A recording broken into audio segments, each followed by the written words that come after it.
Alright, Greg Higgs here, owner of Fab Fours. We are out for day one at Trail Hero. Pretty stoked about this trip. I've never been to a Trail Hero event. You got to set up great. Each day you're running some hard trails, trail of your choice during the day, and then they have an event in the evening to spectate. Tonight's the actual trail breaker, and today we are going to run Front Range.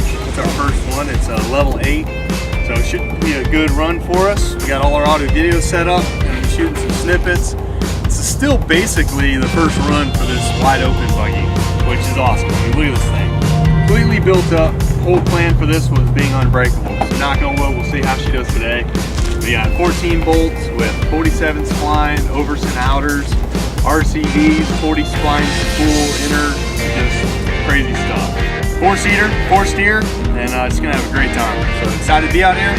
Sand Hollow, I had no idea. Wheeled all over the country. I'm already about claiming this to be my new favorite spot.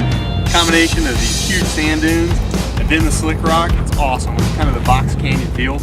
So yeah, keep an eye on it, man. We're gonna be throwing up some cool videos throughout the week.